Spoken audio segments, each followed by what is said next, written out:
Voilà. Bon, bonsoir tout le monde. Bonsoir les amis qui sont sur Zoom. Donc, nous sommes dans le toujours Tavresh Ayin Bet du Rabbi Rachab de l'année 1912, ce fameux texte. Et nous abordons la fin du deuxième chapitre et on va commencer après le troisième chapitre aujourd'hui, Bezrat Hashem. Alors, je vous rappelle que dans ce deuxième chapitre, il est question d'un point important qui est la relation qui existe entre l'âme et le corps, et plus particulièrement entre les différentes parties de l'âme, si on peut parler de parties par rapport à l'âme, ce sera justement le sujet du chapitre suivant. Donc les différentes kochot nefesh, qu'on appelle les forces d'âme, les facultés d'âme, la faculté de comprendre, la faculté de voir, la faculté même de marcher, de bouger, etc., qui sont avant tout des facultés d'âme qui s'expriment dans le corps. Donc, voilà. Et donc, on a essayé d'analyser en détail l'action de l'âme sur le corps et l'action du corps sur l'âme. Okay. Donc, l'action des organes particuliers sur les facultés qui leur sont propres et l'action de ces facultés sur les organes. Donc, il est question donc, d'une relation entre une dimension rouchanite, donc une dimension qui est de l'ordre de l'esprit, une dimension non visible, non palpable, et une dimension qui est physique, d'accord, donc qui intervient dans un organisme donc qui est fait de chair, de sang, etc., aujourd'hui on dirait de cellules, etc. Okay. Bon. Donc on peut se poser la question de comment se fait-il que il peut y avoir cette jonction entre l'âme, entre les facultés et le corps.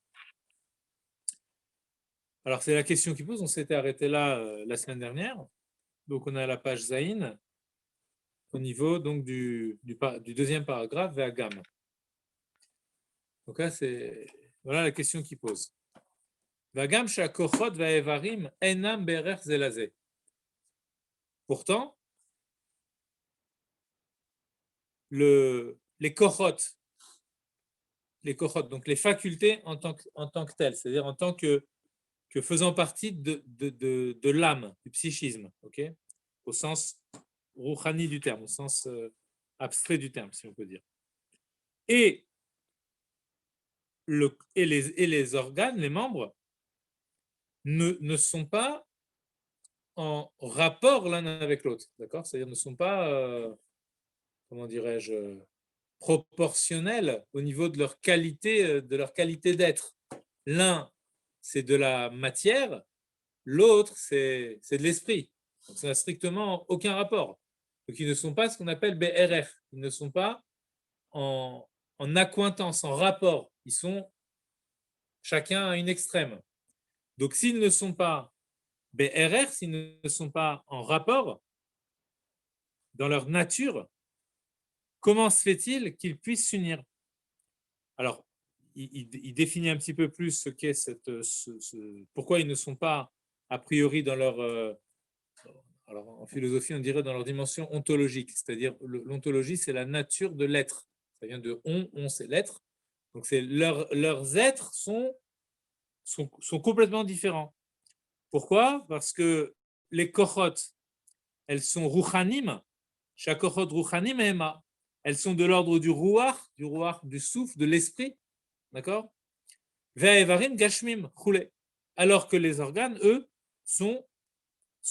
leur être est constitué de matière.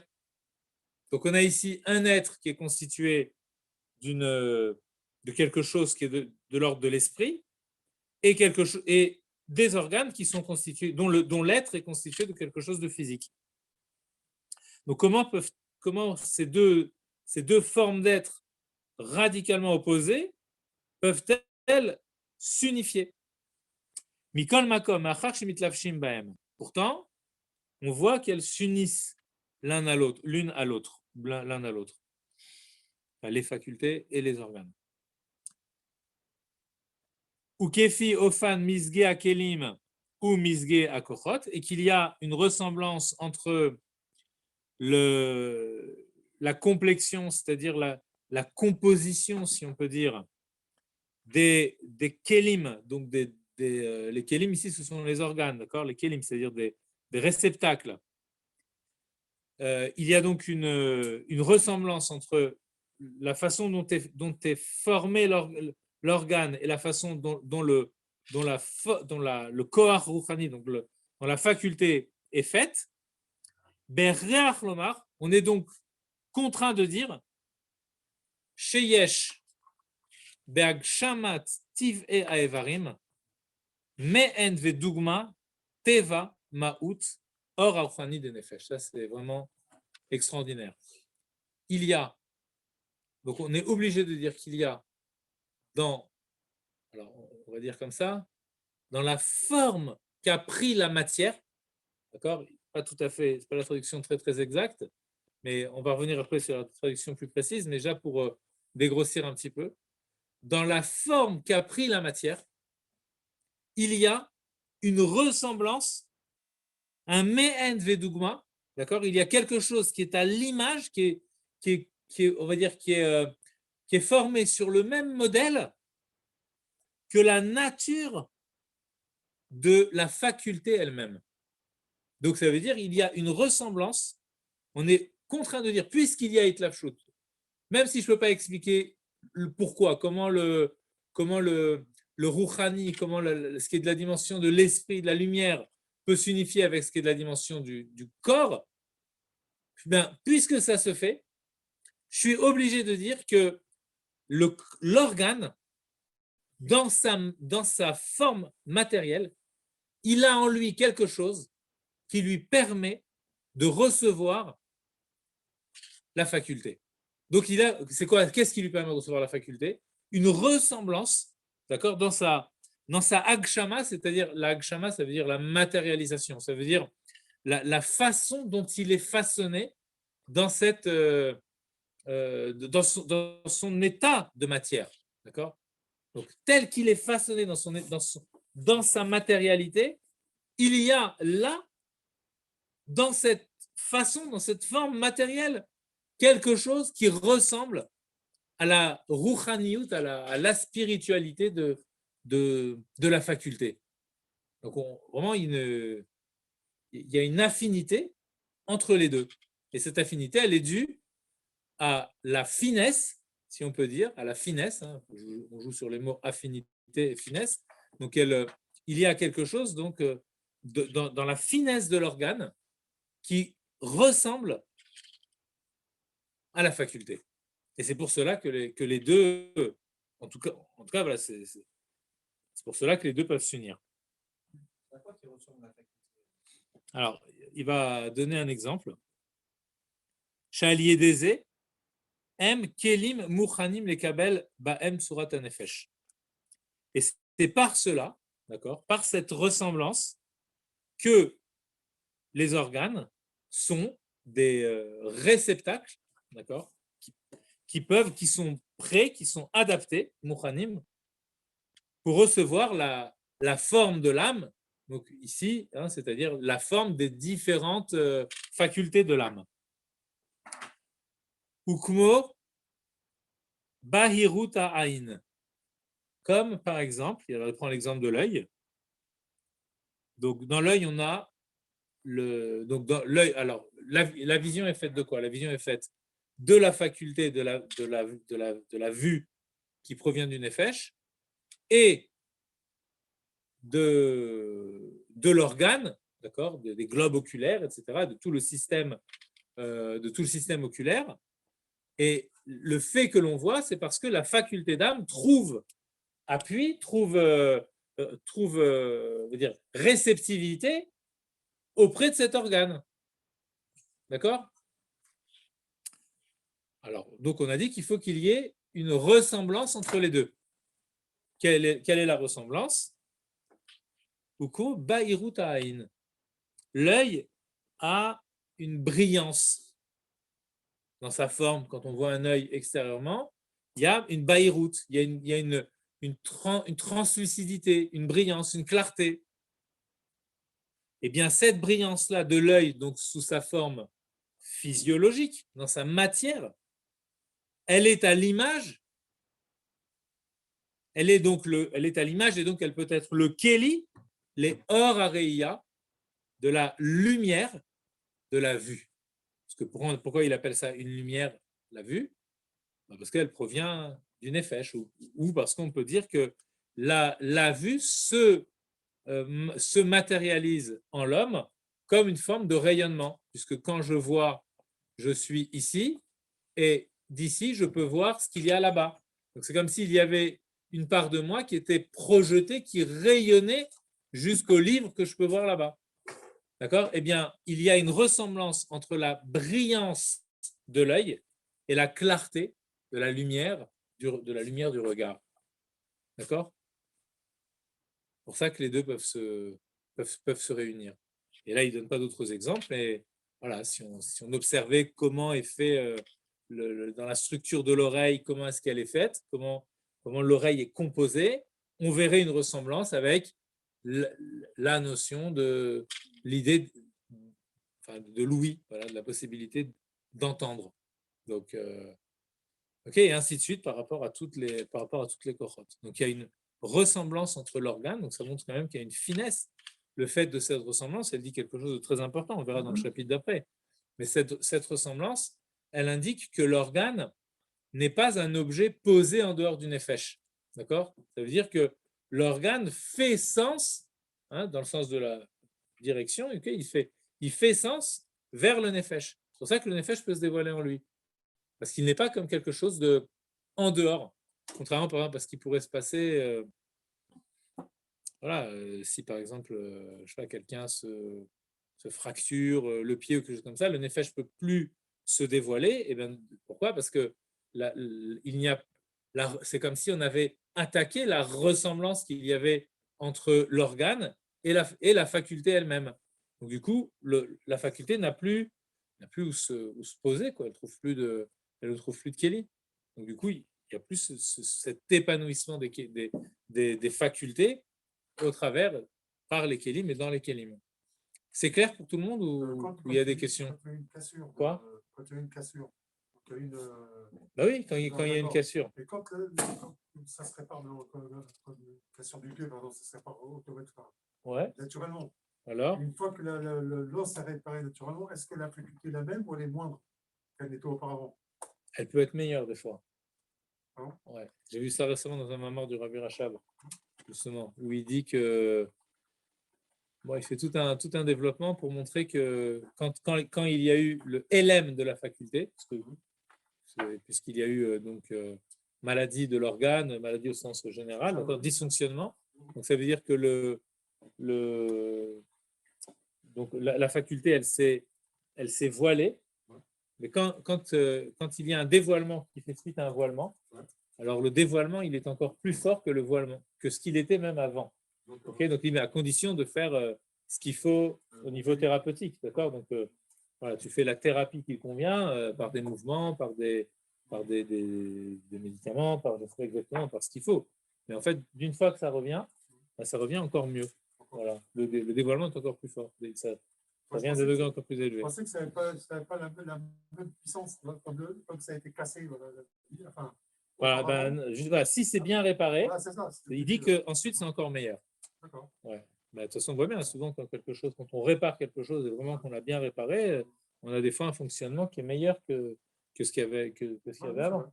À part si effectivement il y a des composants qui restent encore défectueux. Sinon, c'est clair pour tout le monde ou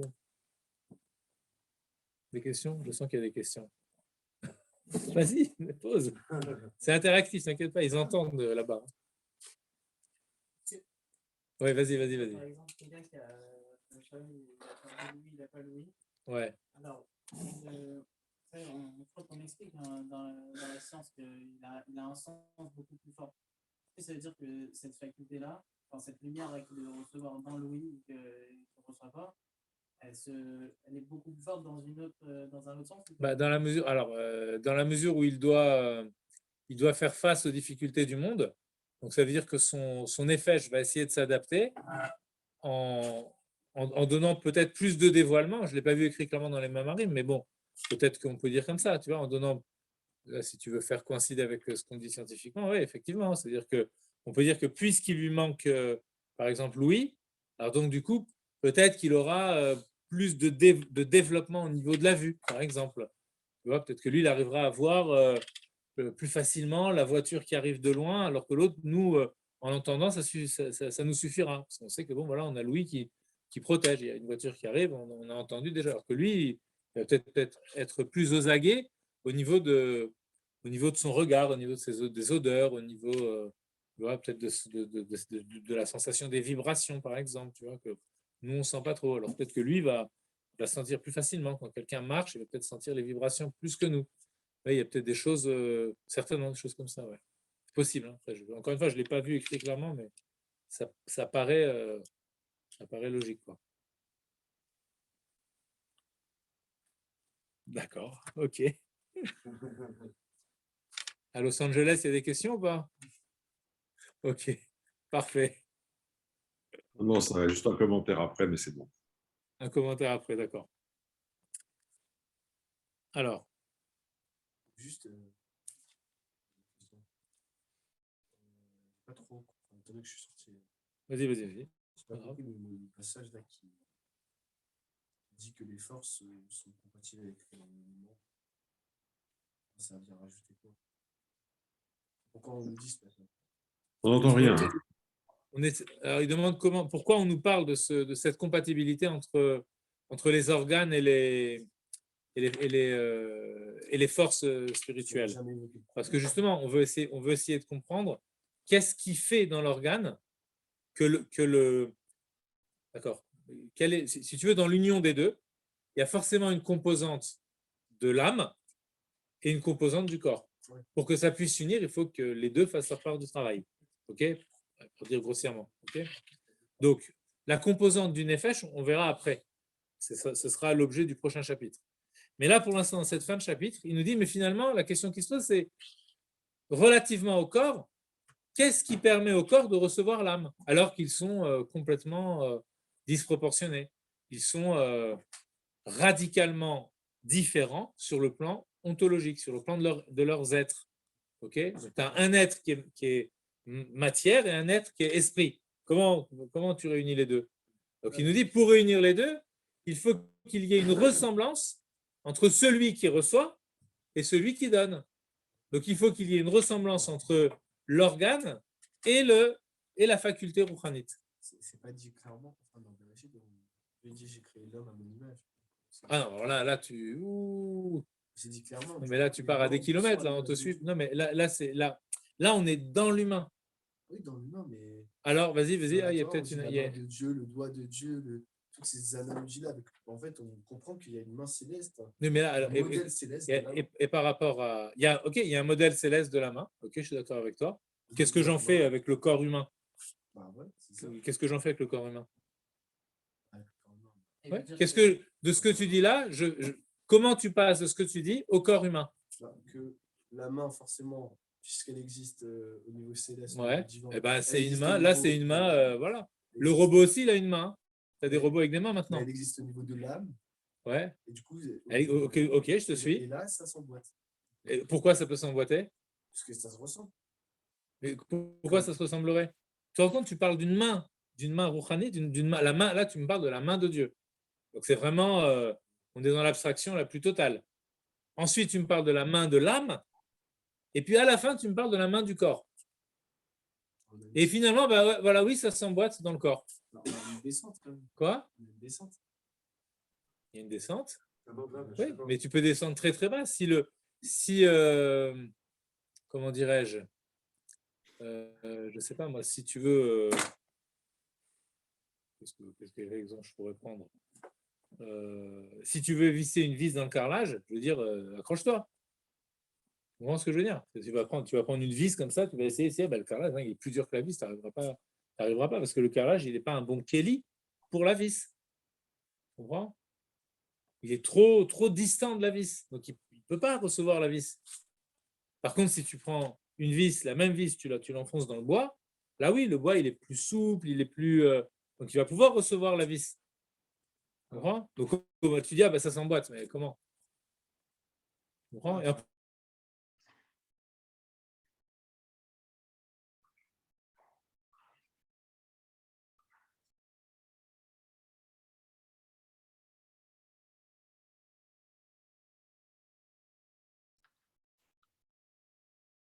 pourquoi tu as raison? Parce que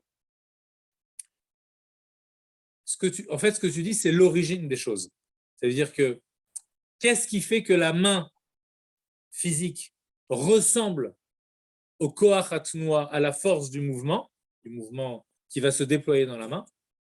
C'est parce que tu es en train de me dire le modèle de la main, c'est le même que le modèle de la forme de la rouchaniout, de la spiritualité de la main, du koach. Et ces deux modèles-là, fondamentalement, d'où viennent-ils? Ils viennent le modèle premier. Le modèle premier, c'est la main d'Akadosh Baruch Hu, le chesed d'Hachem, etc., etc. Donc lui, comment il décline ça? D'accord, parce que là, tu es rentré dans une considération, si tu veux, la visée, elle est beaucoup plus lointaine dans ce que tu dis. Nous, on est pour l'instant simplement en train de faire, si tu veux, on fait des gros plans sur certains passages. Ensuite, on va finir par s'élever et à rassembler tous ces éléments. D'accord? Mais déjà, juste, on essaye de comprendre. Avant de comprendre d'où vient l'origine, tu vois, il procède, il va par étapes. Il dit, avant de comprendre l'origine de toutes ces choses-là, déjà juste, je constate, il y a une main, il y a une faculté de mouvement, l'un vient dans l'autre. Mais comment la main elle peut recevoir cette faculté d'âme? Parce qu'il y a dans la main quelque chose qui ressemble à la faculté de mouvement. Il y a dans l'œil quelque chose il y a dans la brillance de l'œil quelque chose qui ressemble à la lumière du regard. La lumière du regard, donc la rouchaniout du regard. Il y a quelque chose qui ressemble. Et c'est cette ressemblance-là qui fait que les deux peuvent s'unir. D'accord? Pour l'instant, on en est là. Après, évidemment, on peut remonter d'où vient cette ressemblance. Ça, c'est une autre question. C'est un autre degré, si tu veux, dans le questionnement. On procède par, tu vois, chaque chose qu'on fait, en fait, on le pose, on l'établit. Tu vois ce que je veux dire? On lui donne des bases solides. Et puis ensuite, une fois on sait qu'on parle de ça, on met un étage supplémentaire. On l'établit bien, on le positionne, on va un peu plus loin. D'accord? C'est ce qu'il nous fait à chaque fois. En fait, il nous prend par la main, vraiment. Là. Alors, donc il continue dans ce raisonnement-là. Donc il dit Ukmo kol davar melutash mekabel or. Comme par exemple, toute chose qui est lisse, d'accord, qui est brillante, eh bien, peut recevoir de la lumière. Et par exemple, je sais pas, un miroir, ok, d'accord, qui reçoit la lumière et la transmet, etc. Parce qu'il y a cette notion de brillance. Donc même physiquement, le machal ici, il est physique. Okay, la lumière dans le machal qu'il donne ici, on parle pas de la lumière de l'âme, mais il se sert du machal. Pour essayer de nous faire saisir l'idée.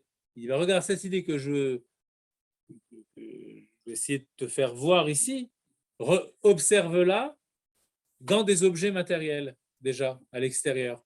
Donc tu vois une vitre, comme on voit dans Paris, des fois, maintenant, ils ont fait des immeubles en verre, comme ça, vous voyez, où toutes les façades elles sont en verre. Donc on regarde ces immeubles, des fois on est ébloui. Donc ça veut dire que l'immeuble, la façade qui est en verre reçoit la lumière et la retransmet. Donc tu vois pourquoi? Parce que c'est une surface qui est lisse, d'accord? C'est une surface qui est plane, qui est bien lisse, qui est brillante. Donc du coup elle peut recevoir la lumière. Donc il veut dire ici qu'il y a ressemblance entre la qualité de la surface et la lumière. Il y a une ressemblance entre les deux. De la même façon, donc cette fois-ci de façon punimi, il y a une ressemblance entre la brillance des yeux et la clarté de la lumière rouchanite de la vue. C'est pour ça que cette lumière rouchanite de la vue, elle peut se revêtir dans les organes des yeux, que sont les yeux. ou kmoken chomer amoach. Et de la même façon, il donne un deuxième exemple par rapport à l'intellect et le cerveau. C'est intéressant pour les neurosciences. Qu'est-ce qu'il nous dit ici? De la même façon, la matière du cerveau, la matière cervicale, va l'achluchit adakut shebo. Et il y a dans cette matière-là une certaine finesse, une forme d'humidité, une finesse qui est propre au cerveau.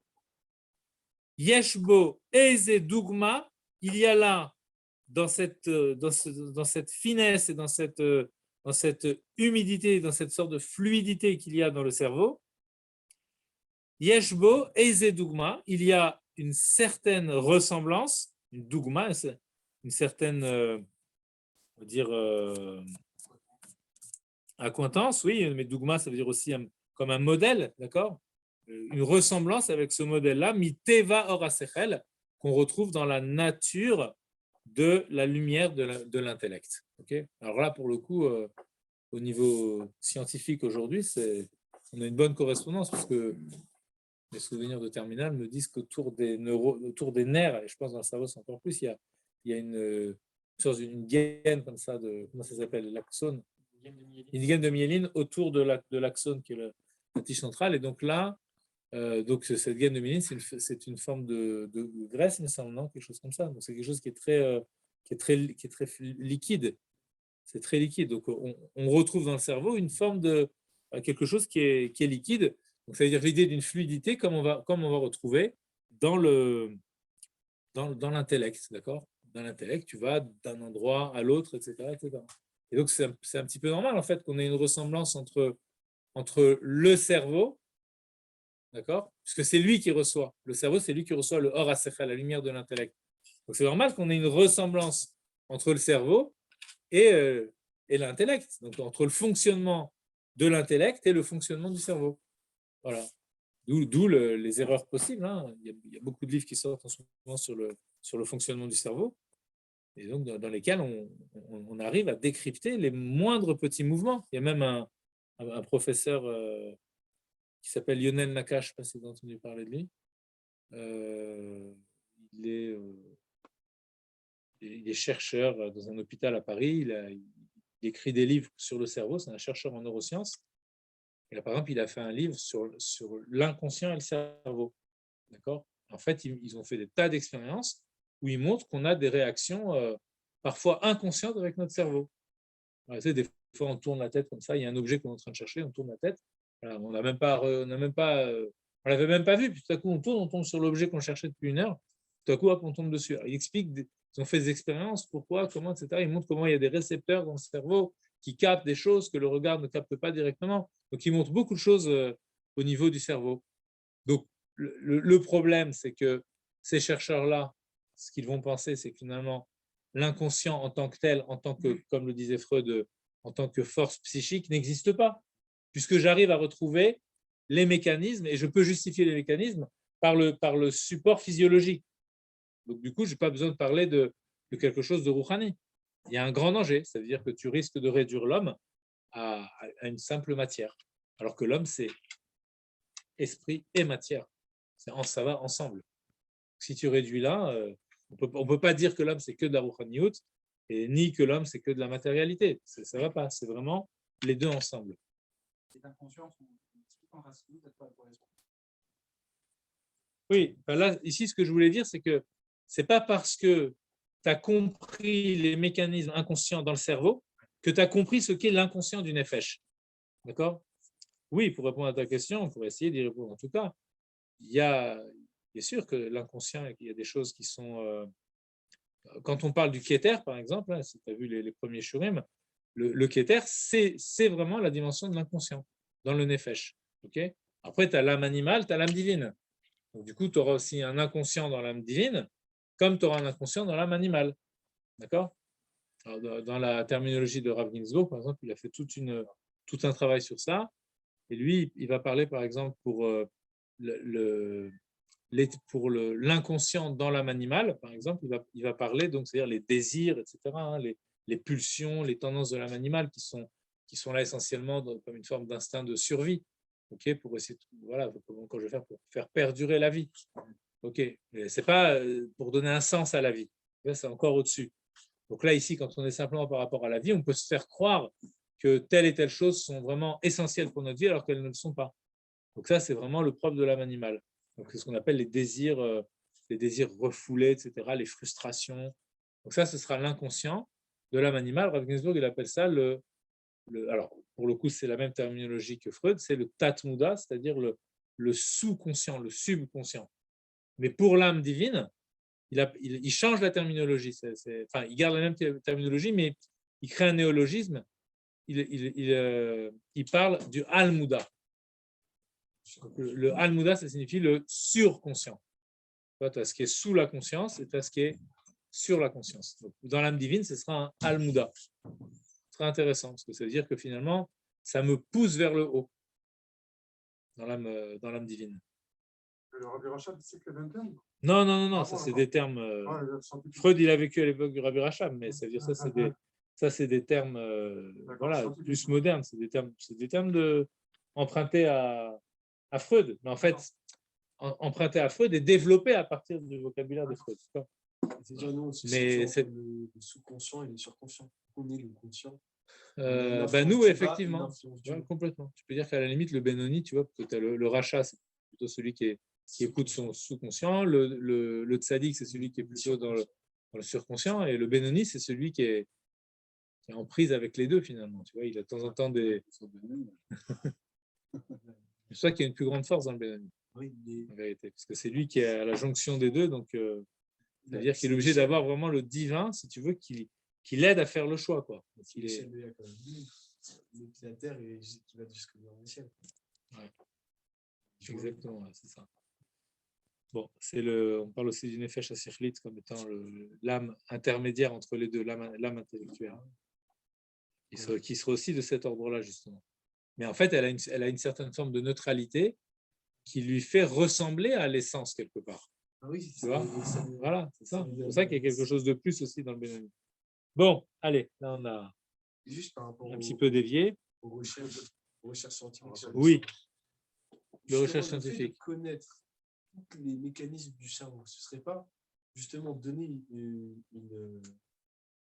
en fait, ça pourrait nous amener à ressentir nos propres réactions.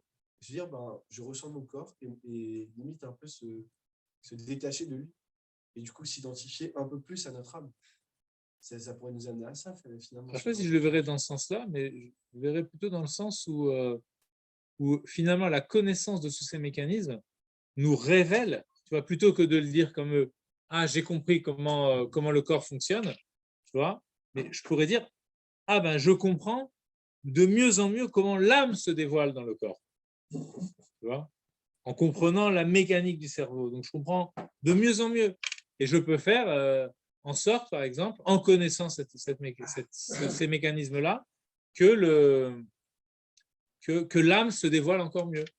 Par exemple, les Israéliens, il y a une application sur la vue, justement, qui s'appelle Glass Off. C'est une application qui permet donc c'est vraiment basé sur les recherches en neurosciences, d'accord ?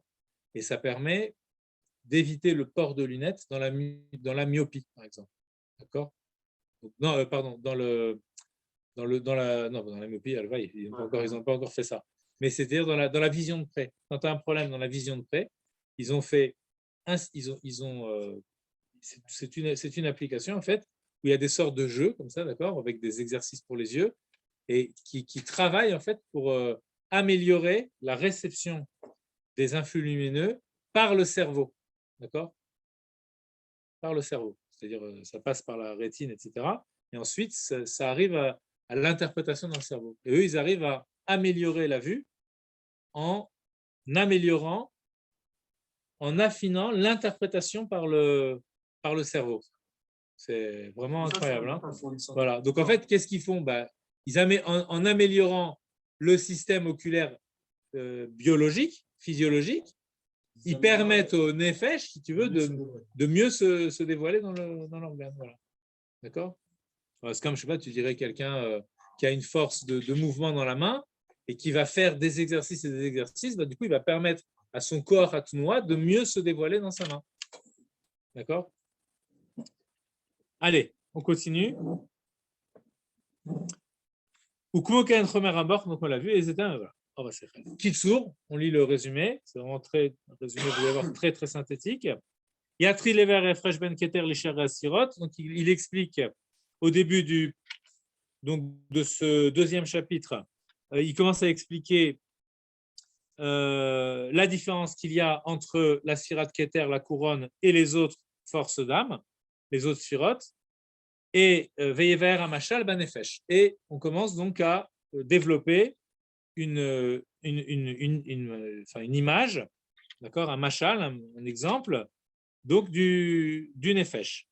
D'accord, plutôt que de parler des sphirotes telles qu'elles sont dans l'en haut, dans le monde d'Atsilut, dans le monde de l'émanation, on va en parler telles qu'elles sont dans le nefesh, dans l'âme. Shekol hakochot uberosham koach hasechel em kochot pnimim. Donc première notion qu'on a vue, c'est que toutes les forces d'âme, à commencer par la force de l'intellect, rentrent dans la catégorie de ce qu'on appelle des forces pnimim, donc des forces qu'on avait traduit par immanent, d'accord, des forces qui ont affaire à un réceptacle. Okay, c'est ça pnimi. Elles sont intérieures à un réceptacle. C'est pour ça qu'on les appelle pnimi, parce que pnim, ça veut dire l'intérieur, donc ce sont des forces qui se revêtent dans des réceptacles, contrairement aux forces transcendantes, comme celles de la volonté, qui n'ont pas d'organes particuliers. Et puisqu'elles sont des forces qui sont pnimim, donc qui sont immanentes, eh bien, elles peuvent se revêtir dans des kélim qui sont les réceptacles de cette immanence. Il avait rappelé rapidement aussi une autre relation qui est la relation entre les forces hautes et les forces basses, d'accord? Donc, non pas entre la force et l'organe, mais il y a aussi une autre forme d'investissement, c'est la force haute dans la force basse qui nous avait servi, rappelez-vous, de machal pour comprendre l'investissement des forces dans les organes. Et on avait aussi montré que c'était cela, c'est ce qu'on vient de dire maintenant, le fait que ce soit pnimi, que les organes soient adaptés, etc., qui faisait que puisqu'il y a cette itlafshut, il y a cet investissement de l'organe, de la force dans l'organe, que donc c'est ce qui produisait une forme d'épaississement, de matérialisation de la force rouchanite par le biais de l'organe. D'accord? Donc c'est ce qu'on appelait la agshama. La force, elle prenait un tour gashmi, un tour matériel.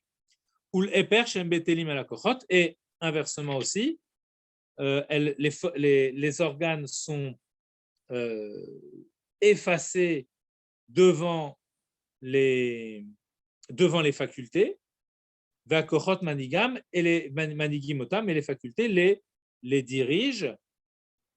Mais comment est-ce qu'elles les dirigent? Ou beprinat orpimi, donc c'est conforme à la dimension d'immanence de ces kochot-là, c'est-à-dire qu'elles les dirigent par dévoilement et non par contrainte. Ok? L'obercheach, vidgalut kochot ou kefim mezigat aivarim. Et dernier point, donc qu'il a développé dans ce chapitre-là, c'est que le dévoilement des forces est fonction de la qualité des organes. Okay? Plus l'organe est performant, d'accord, plus sa complexion, d'accord, sa composition est pertinente, et plus le dévoilement de la faculté aura une qualité meilleure. D'accord? Bon, troisième chapitre. On commence au troisième chapitre. Alors, maintenant la question qui va se poser, ça va être, jusqu'à présent, on a compris que la relation qu'il y avait entre l'organe et la faculté, ok, on a vu le rôle que jouait l'organe en tant que Kéli, on a vu surtout dans la fin du chapitre, on a vu que l'organe était vraiment adapté dans sa forme, etc., dans la façon dont il était composé, il était vraiment adapté à la lumière du Nefesh. Et donc, on pourrait se demander aussi, oui, mais quelle est la part du Nefesh dans tout ça? Ok? S'il y a union entre les deux, c'est forcément que l'organe joue un rôle, mais que le Nefesh aussi joue un rôle. Alors, en fait, ce qu'il va nous montrer ici, c'est que le rôle essentiel, c'est pas comme on l'a cru jusqu'à présent avec ce qu'on a développé avant, parce qu'on a mis l'accent sur ça, c'est pas l'essentiel, c'est pas essentiellement dû à l'organe. Parce qu'en fait, l'organe, il est comme il est dans sa matérialité, mais le nefesh, par contre, il est vraiment rouhani. Donc en fait, le gros problème dans l'union entre les deux, quelque part, c'est pas le nefesh, c'est pas le gouf. Le gouf, il est là, il est posé, il est présent dans le monde. Donc le gros problème, c'est le rouhani. Parce que le rouhani, le côté de l'esprit, lui, il aurait tendance, d'accord, l'âme, elle aurait tendance à rester là-haut, d'accord, parce elle n'a aucun rapport avec la matière. Donc comment elle pourrait rentrer comme ça dans la matière et se lier avec cette matière? Alors il nous dit Omnam ikar ha'inyan, mais l'essentiel de cette proposition, d'accord, ou les filles chez akochot nimim be'etzem. L'essentiel, c'est parce que les kochot, elles ont donc les facultés, elles ont une qualité particulière, c'est que ce sont des facultés qui sont immanentes. Alors, comment on a traduit immanente jusqu'à présent? Comment on a expliqué la notion d'immanence? Donc, la notion de pnimi. Quoi? Excuse-moi, je n'ai pas bien entendu. Elle s'adapte. Pnimi, ça veut dire qu'elle s'adapte. Alors, ça veut dire que, adaptative, ça veut dire que elles s'adaptent à un organe. C'est ça que tu veux dire, d'accord? Donc, c'est la notion d'Itlapshut. Donc, Pnimi, ça veut dire elles sont internes. À quoi elles sont internes? Elles sont internes à l'organe. D'accord? Donc, qu'est-ce que c'est que cette notion de Pnimiut? C'est une notion relative. Ok? Donc, ça veut dire que la faculté, elle est relative à l'organe. Ce que toi, tu appelles adaptative. Elle est dans une relation à l'organe. C'est ça le propre du Pnimi. Pnimi, ça veut dire quoi? Intérieur. Donc, intérieur, ça veut dire que c'est dans quelque chose.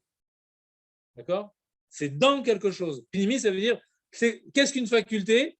C'est une force d'âme, dont le propre est de pénétrer. Le propre, c'est de pénétrer dans un organe. C'est ça son propre. OK? Alors maintenant, il dit quelque chose de plus. Il dit en réalité, pourquoi la faculté, elle peut pénétrer l'organe? Parce qu'elle est pnimi be'etzem. Qu'est-ce que ça veut dire pnimi be'etzem? Ça veut dire qu'elle n'est pas immanente dans un modèle que nous, on a qualifié au départ de relatif, parce qu'on ne comprendrait pas comment elle pourrait devenir relative à l'organe, puisqu'elle n'est pas BRR, elle n'est pas proportionnelle ontologiquement à l'organe. Donc on ne comprend pas comment elle peut pénétrer l'organe, l'investir. Alors, il dit, si elle peut l'investir, ce n'est pas parce qu'elle est pnimi, parce qu'elle est immanente relativement, mais c'est parce qu'elle est immanente absolument.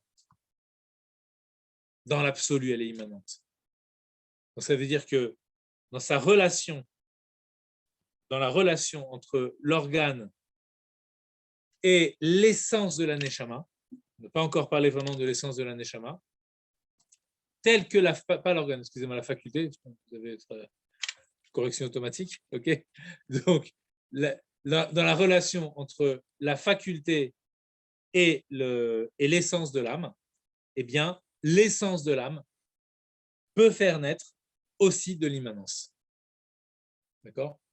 Et pas simplement de la transcendance comme on pourrait le penser. Quoi?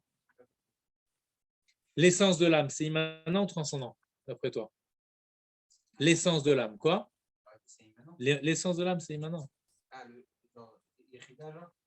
L'essence, en vérité, Yechida, c'est le guilouille premier c'est le dévoilement premier de l'essence de l'âme. Et de toute façon, si tu dis Yechida, alors c'est encore plus. Yechida, c'est vraiment transcendant. D'accord. Maintenant, je monte un cran au-dessus de Yechida. C'est vraiment là où la Yechida est complètement unifiée avec sa propre essence. Donc toi, tu dis c'est comment là-bas? C'est encore plus que transcendant. D'accord? Et bien pourtant, c'est pas évident de dire les choses comme ça. En fait, c'est au-delà de la transcendance et c'est en même temps au-delà de l'immanence. Donc ça veut dire que l'immanence, la semaine dernière ou il y a 2 semaines, tu demandais, mais à quoi ça sert, tu vois, d'aller chercher tout ça? À quoi ça sert? Ben là, tu as une réponse. Ça veut dire que je découvre en moi une certaine force d'âme. Je vais faire sa généalogie. D'accord? Pour le dire, on parlait de psychanalyse, etc. Je vais faire la psychanalyse de la force d'âme. Quand je dis généalogie, ça veut dire je vais essayer de remonter d'où elle vient. Jusqu'où je peux remonter avec une force d'âme? Avec la force de comme ça, de bouger, comme ça, faire hop, les marionnettes à un petit enfant dans tu fais ça. D'accord, moi. Jusqu'où je peux remonter avec ça? En fait, en disant que la force immanente, elle provient d'une immanence absolue. Donc, absolue, ça signifie dans l'essence, dans l'en-soi pur de l'âme, dans ce qu'elle est en elle-même. Ça veut dire qu'à partir de n'importe quelle faculté, je peux remonter jusqu'à l'immanence, d'accord, telle qu'elle est dans son absoluité, si tu veux. Donc ça me permet d'avoir une sorte de fil conducteur entre mes facultés et l'essence de mon âme. Ce n'est pas une meilleure guérison que ça, hein, quand même. Hein. C'est une façon de dévoiler aussi son essence. Quand vous dites Etzel Aneshama, Ouais. c'est le Shoresh Aneshama? Non. Etzel Aneshama, c'est comment toi tu es. Voilà. C'est quoi? Qu'est-ce que tu es? Après, le Etzel Aneshama, là où c'est un petit peu, si tu veux, c'est quoi l'essence d'une âme? En fait, l'essence d'une âme, l'essence de l'âme, elle est connectée à son Shoresh. Et comme son Shoresh, sa racine, Shoresh, sa racine. Et sa racine, elle est Chelek Eloka. Voilà. L'essence de quelque chose, elle est dans la chose. L'essence de quelque chose, c'est ce qui va la faire vivre. Ouais. Je ne vois pas pourquoi il y a un doute de dire qu'elle n'est pas immanente. Non, mais justement, parce que l'immanence, c'est pas ça. C'est pas ça. L'immanence, c'est être auprès de la chose ou être dans la chose de façon adaptée à la chose. J'ai utilisé le terme adaptatif. Alors que l'essence de l'âme, il n'y a aucune adaptation. L'essence de l'âme, si tu veux, ne se façonne pas. Tu comprends?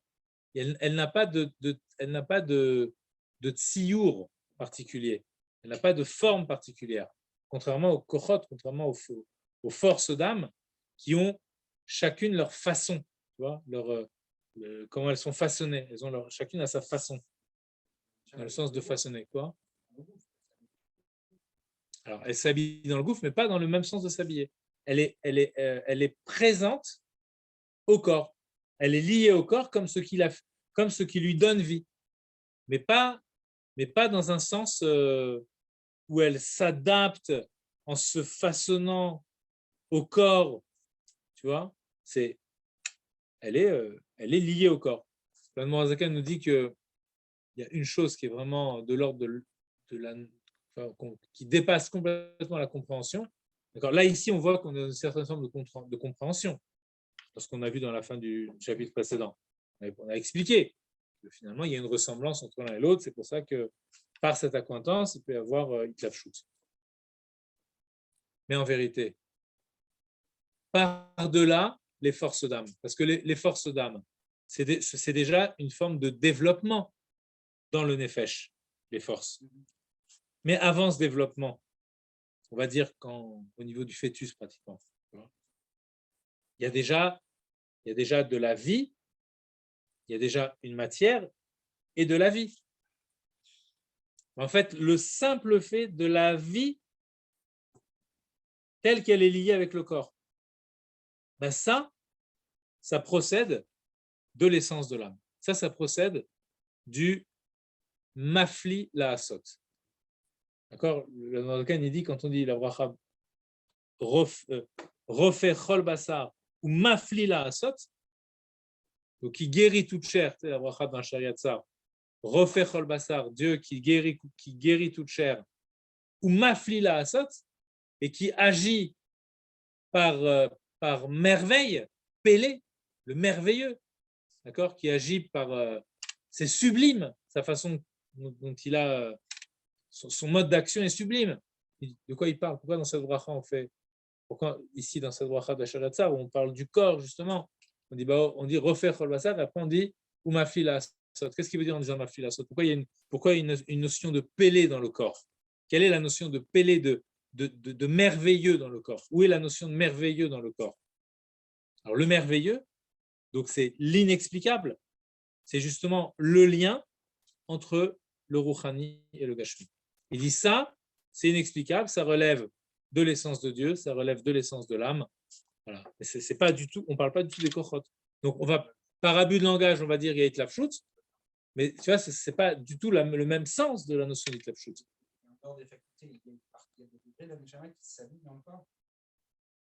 Les facultés, c'est les serkochot en effesh. Hein. Après, au-dessus des 10 forces d'âme, tu as la 11e, c'est le Keter, et le Keter, ce n'est pas une véritable Itlafshut. L'Efesh Ruach Neshama, c'est 5 degrés d'âme. En fait, il y a une correspondance entre ces 5 degrés d'âme et les 10 sirot. D'accord? Et les 10 forces d'âme. En fait, ce sont des degrés.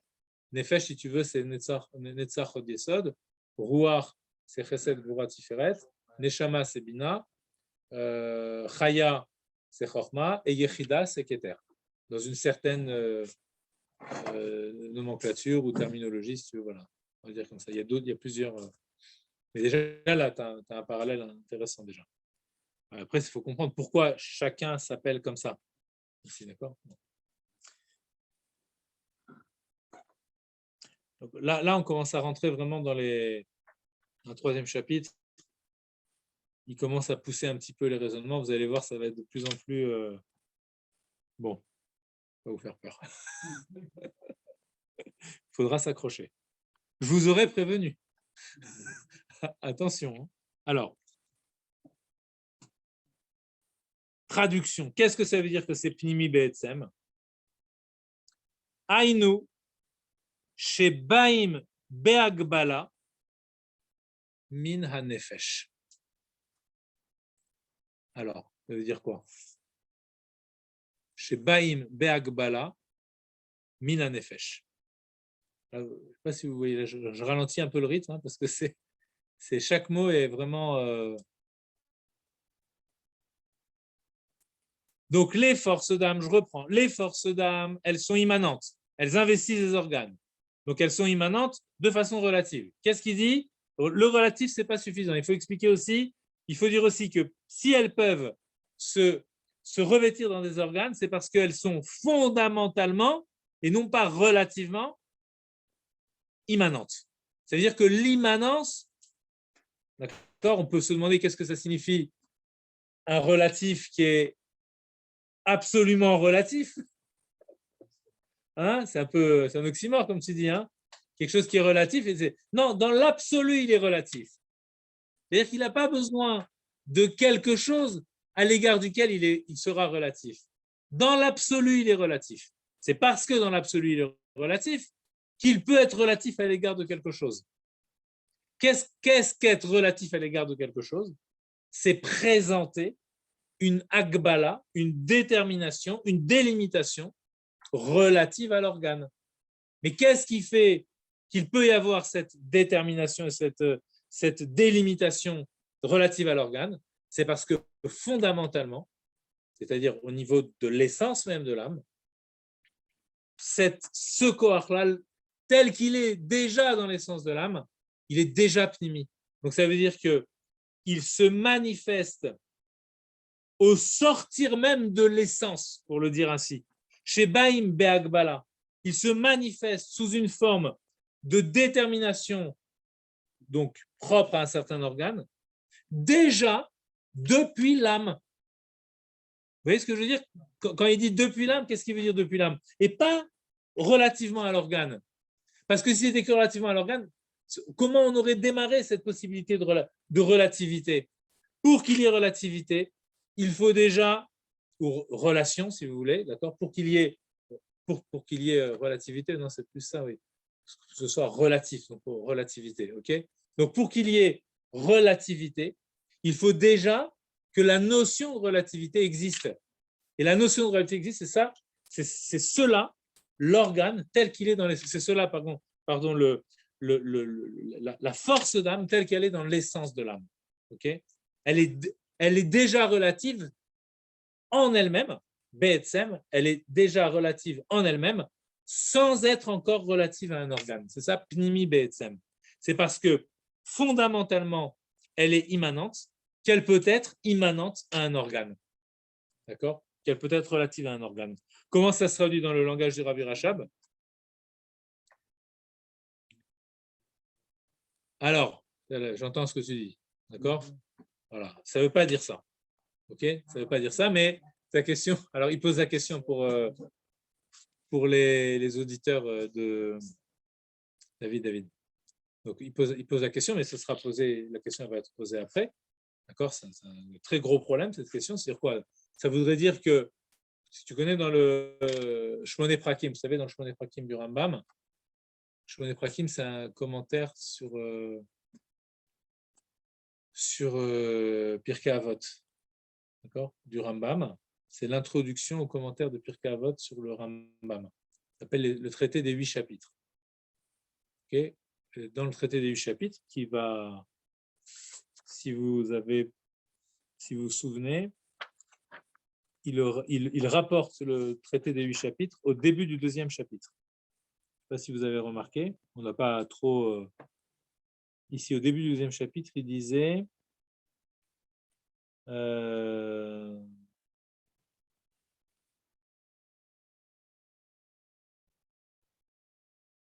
je crois que c'était là. Bon, non, c'est peut-être pas au début de ce 2e, c'est peut-être...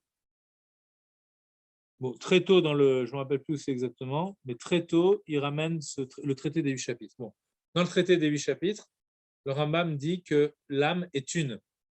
Voilà, il n'y a pas 2 âmes. Il y a pas... Oui, ça a l'air d'être contradictoire avec tout ce qu'on dit dans le Tanya, Nefesh Hasheni, ça vient de la Kabbalah, etc. Le Rambam lui dit qu'il y a une seule âme. Évidemment, quand on rentre profondément dans la Chassidoute, même là, lorsqu'on dit que Be'etzem, c'est déjà Pnimi, d'accord? C'est-à-dire que fondamentalement, c'est déjà dans l'essence de l'âme, il y a déjà de l'immanence.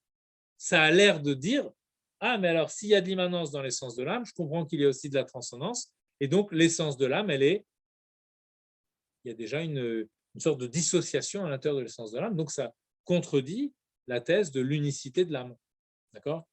Alors on verra que non, ça ne le contredit pas, ok? Mais bon, on y va tranquillement. Pour l'instant, il faut essayer juste de dire, ah, je remonte dans l'essence de l'âme. Voilà. Maintenant, si tu remarques bien, parce qu'on dégrossit au fur et à mesure, hein, c'est-à-dire là, on dit les choses de façon très... on jette les idées comme ça, et puis après, au fur et à mesure, ça va s'affiner dans notre esprit. Ici, il dit, il ne parle pas de la faculté telle qu'elle est dans l'essence de l'âme. C'est moi qui ai un petit peu exagéré, si vous voulez, hein, pour essayer de comprendre. Donc, j'ai exagéré un petit peu le trait. Mais lui, il est plus précis que ce que nous, on a dit. Lui, il dit, Baïm Be'agbala. Baïm min nefesh.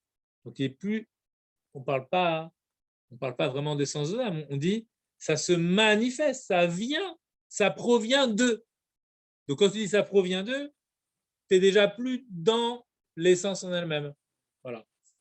Mais en disant ça provient d'eux, il veut aussi sous-entendre qu'il se passe quelque chose dans l'essence. D'accord? On peut retrouver ça dans l'essence déjà. Bon. Et donc, hein, il analyse les différents moments. Okay, il y a le Pnimi Be'etzem. Comment je traduis ce Pnimi Be'etzem? Donc, c'est fondamentalement immanent. ça se traduit par le fait que la faculté, la force d'âme, va se manifester, va sortir de l'âme pour aller dans l'organe, sortir entre guillemets de cette essence-là, pour retrouver l'organe, au point, à un tel point, d'accord, c'est bas, donc cette notion de bas, ça veut dire il y a cette notion de cheminement, d'accord, il y a une sorte de cheminement de la faculté depuis l'essence de l'âme jusqu'à l'organe. Donc, elle provient, première étape, elle est pinimi, elle est fondamentalement immanente, et deuxième étape, donc elle est, première étape, si on parle dans ce langage de relativité, elle est absolument relative, d'accord, elle est relative dans l'absolu, et deuxième étape, elle est relative dans la relativité, elle est relativement relative. Ok, donc première étape, elle est absolument relative, absolument milachon absolu, ok, donc elle est dans l'absolu, elle est relative, et c'est ce qui va lui permettre d'avoir une relativité effective, d'être relative à l'organe. C'est parce qu'il y a fondamentalement la notion de relativité qui procède de l'essence de l'âme qu'il peut y avoir une relativité à l'égard d'un organe donc qui est extérieur. Ok. Et après, il y a une parenthèse aussi très DAC, vous allez voir pourquoi je dis DAC, parce que c'est un terme qui va employer dans cette parenthèse-là.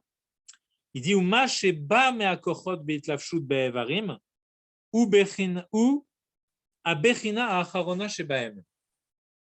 Donc ça fait référence un petit peu à ce qu'il a dit dans la fin du chapitre précédent, où on avait vu qu'il y avait quelque chose dans l'organe qui était ressemblant à la spiritualité de. Alors, il dit, maintenant, si on regarde le côté inverse, qu'est-ce qui, de la faculté, se revêt dans l'organe? Eh bien, c'est le plus bas degré de la faculté. Le plus bas degré de la faculté, c'est comment la faculté est relative à quelque chose.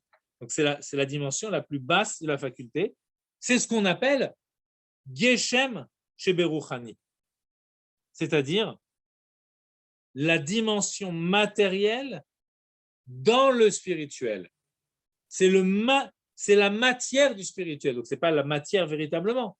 Okay, c'est l'aspect matériel du spirituel. Donc, dans notre langage là, qu'on a essayé de développer un petit peu sur la notion de relativité, c'est le relatif dans l'absolu. Ok.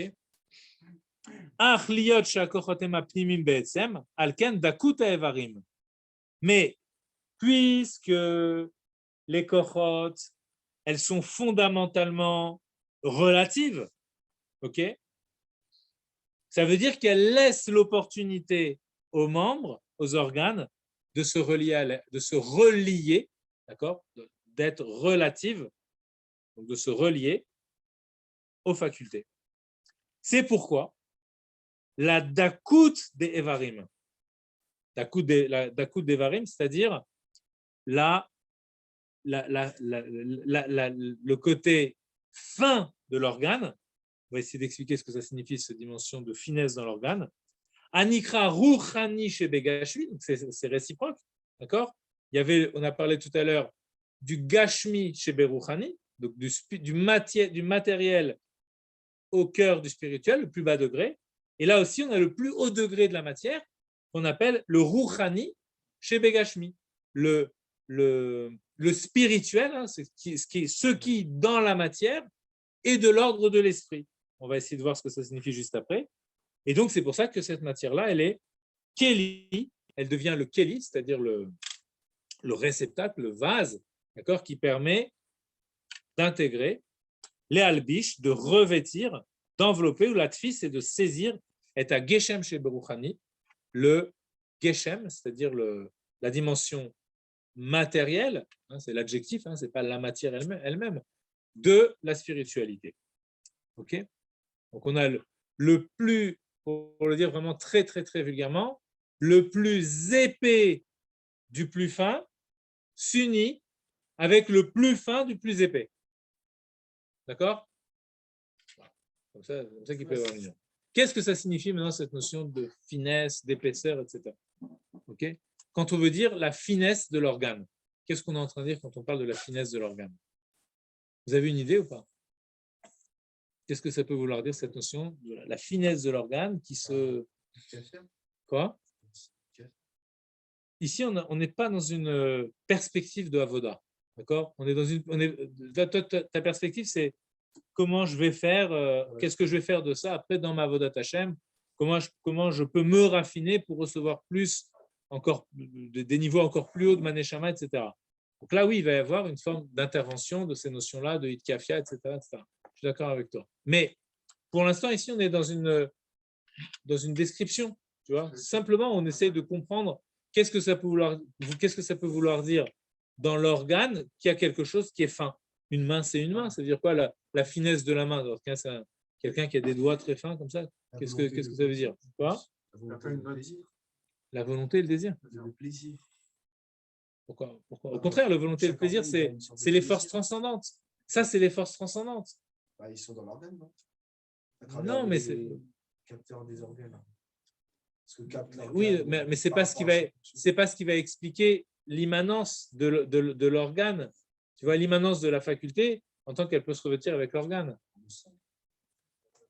Il faut comprendre par rapport à l'organe lui-même, qu'est-ce que ça peut vouloir dire? Oui. Oui, c'est-à-dire, est-ce qu'il y a un lien, c'est qu'on reste que dans le matériel, mais il y a un lien avec le spirituel. Ben justement, on va essayer de comprendre comment ce lien se fait avec le spirituel. Sa aptitude à pouvoir travailler, sa façon de travailler, il y en a un qui est grossier, il y en a un qui est plus fin. C'est la façon dont elle va... Non, mais l'organe humain, même l'organe le plus grossier, même la personne la plus grossière, ça se produit, cette chose-là, même chez la personne la plus grossière. Même une personne, je sais pas moi, qui dirait je sais pas, des gros mots toute la journée, tu vois, ben, sa bouche, elle aurait quand même la finesse de recevoir le koach hadibour, la faculté de la parole du nefesh. Tu vois, alors même qu'il va dire des grossièretés. C'est quelqu'un qui prend un couteau et qui tue, c'est le koach hatnoa. Tu comprends? Et pourtant, il y a quand même une acquaintance. Ça n'a pas de rapport avec cette notion de avoda dont vous parlez. En fait, tu redis un petit peu ce que dit Lévi, tu vois? Quoi? Ça, c'est inné. Oui, voilà, c'est inné, c'est propre. Qu'est-ce que ça veut dire? Qu'est-ce qui se passe dans l'organe pour qu'on dise, ici on ne parle pas de finesse, c'est comme si tu dis, j'ai un tissu qui est fin, j'ai un tissu qui est épais. Le tissu, il n'a rien fait pour être fin ou pour être épais. J'ai un rideau qui est tellement fin qu'il laisse passer la lumière. J'en ai un autre, c'est un occultant, il est tellement épais qu'il ne laisse pas passer la lumière. Donc c'est un état de fait, si tu veux. Ici, on ne parle pas de grossièreté au sens moral du terme, ou d'épaisseur au sens moral du terme. Au sens moral, c'est-à-dire au sens de comportement de la personne, ou au sens de avoda. Avant d'en arriver à la avoda, on essaie de comprendre déjà entre guillemets, la mécanique du nefesh, quoi. Comment ça fonctionne. Tu vois? Pour le dire différemment, quelle différence y a-t-il entre, enfin, insensible s'abstenir, mais on va le dire quand même, entre des yeux d'un mort à la morgue et les yeux d'un vivant. Quelle différence y a-t-il? C'est bien, ça te fait rire au moins, c'est pas mal. C'est pas mal, ça te fait rire. Hein? La partie spirituelle n'est plus dans l'œil, dans celui du mort. D'accord. Mais moi, ce que je veux comprendre, c'est OK, il y a évidemment le mort, il est mort, donc il n'y a plus les kochot en effet, effectivement. Il ne peut rien faire. OK? Moi, ce que je veux comprendre, c'est la question que j'ai posée, c'est entre les yeux du mort, OK, et les yeux du vivant. Quelle différence y a-t-il entre les deux? Les deux, c'est des yeux. Non, là, ce n'est pas les yeux. Tu es en train de parler de la faculté qui s'est voilée, la faculté qui s'est retirée. Moi, je te parle les yeux. Qu'est-ce que tu vas dire, toi? Il n'y a pas la brillance dont on a parlé dans le chapitre d'avant. C'est la même chose.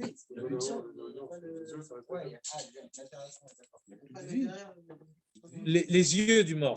Les yeux du mort. Ils n'ont de valeur. Ils n'ont de valeur que tu dis. C'est lié aussi. Mais c'est en propre, c'est quoi? Les yeux du mort, ce sont des yeux pour eux-mêmes. Ce ne sont plus des yeux relatifs à autre chose. Ce sont des yeux, c'est des yeux, on ne peut pas dire que ce n'est pas des yeux, mais il n'y a plus cette notion de relativité. Alors, la relativité, c'est quoi? Ça veut dire c'est l'œil du vivant, à part le fait qu'il peut se projeter et capter les rayons, etc., c'est une chose. Mais dans l'économie de la relation âme-corps, que sont les yeux du vivant? Ce sont des yeux qui font sens vers la Rouhaniout.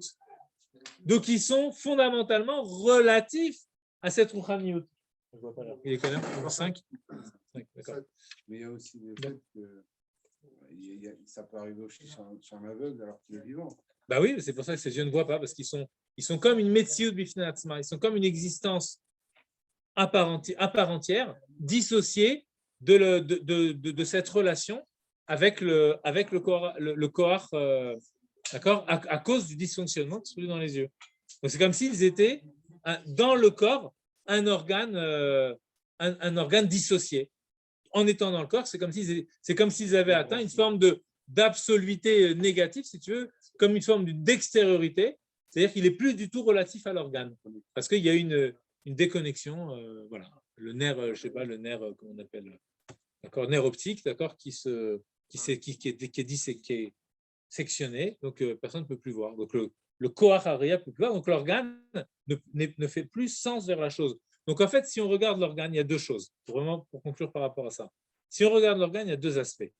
Il y a le fait que c'est un organe, donc ça c'est la gashmiyut de l'organe, et il y a le fait que l'organe fait sens vers le koach, vers la force d'âme. En tant qu'il fait sens vers la force d'âme, c'est cela même qu'on appelle la dakut, qu'on appelle la finesse de l'organe, parce qu'il fait sens vers autre chose. C'est comme on a dit l'exemple, le rideau qui est fin. Okay, il y a de la lumière qui peut passer. Ou comme tu disais, l'œil qui est brillant, etc. Il y a la lumière encore qui peut passer. Okay, donc il est en relation. C'est ça dakut. Et pour l'organe et pour la faculté, en fait, c'est l'inverse. D'accord? Sa rouhaniyut, c'est son en soi. Et le fait qu'il peut être relatif, c'est ça, sa gashmiyut. Et donc les deux, donc on dit c'est comme si nous disions c'est l'absolu du relatif, hein, si je démarre de l'organe, qui s'unit avec le relatif de l'absolu. Vous voyez? On voit une notion encore plus belle, c'est l'échange qui fait l'humain. Quoi? C'est l'échange qui fait l'humain. Ici? La tzedaka, les échanges qu'on peut avoir avec quelqu'un d'autre, tout ce qui concerne la Israël et tout ça, c'est des échanges. C'est ça qui fait notre humanité. Oui, et après, si tu vas encore plus loin, par exemple, c'est vrai que quand tu donnes de la tzedaka, tu veux absolument le traduire sous une forme de avoda, tu ne me lâcheras pas jusqu'au bout, toi. Moi, je vais échapper, mais lui, il revient à chaque fois. Donc, tu pourrais dire comme ça, c'est Matanot Levionim, là, on va faire Purim, donc on fait les dons aux pauvres. Donc, tu prends ta main, quand tu prends ta main, tu vas, avec ton koach hatnoa, ta force de mouvement de la main, tu vas donner une pièce aux pauvres, mais en fait, dans ce koach hatnoa, qu'est-ce qu'il y a? Il y a le chesed, la bonté de la main, la bonté du cœur, qui se revêt dans la main, mais cette bonté du cœur, elle provient de la bonté de la neshama, d'accord? Et la bonté de la neshama, tu peux remonter jusqu'au niveau de la bonté dans l'essence de la neshama, et la bonté dans l'essence de la neshama, elle est connectée avec la bonté d'Hachem. Donc du coup, en donnant à l'autre, tu vois, quand tu dis c'est l'échange qui fait l'humain, on pourrait dire, si l'échange se fait bien, alors c'est l'échange qui dévoile le divin. Tu vois, c'est pas simplement qui dévoile l'humain. Sinon, c'est le chesed l'omim khatat, comme on dit, la bonté des nations est faute. Pourquoi? Parce que pourquoi elle est faute, la bonté des nations? C'est une bonté. Qu'est-ce qu'elle a de faute? Qu'est-ce qu'elle a de fautive, la bonté des nations? C'est que dans leur bonté, ils ne dévoilent que ce qu'ils sont eux. Donc, ça ne fait pas sens vers autre chose, comme l'organe qui fait sens vers le divin, vers le rouhani. Donc, tout mon moi-même doit faire sens vers le divin. Donc, quand je donne, il faut que le pauvre y ressente, pas que moi, je suis un donateur et j'ai fait tant d'euros à telle institution. Ok?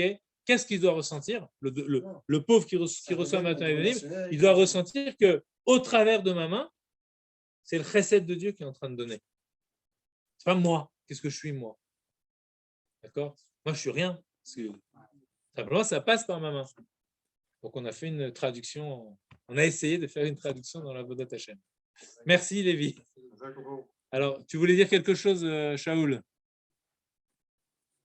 Tu m'as dit que tu avais une remarque.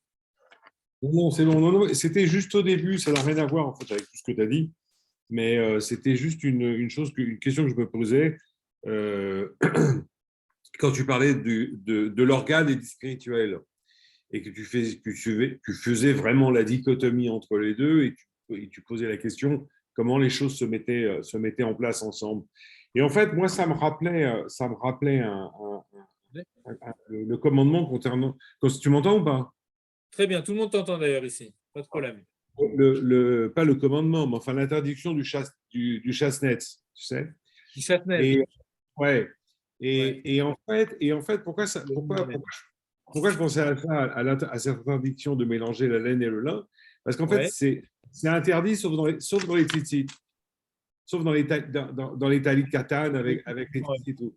Et donc, je me disais, il y a peut-être c'est-à-dire que ce qui n'est pas possible, je dirais presque à l'état naturel, c'est-à-dire l'organe et le spirituel, c'est possible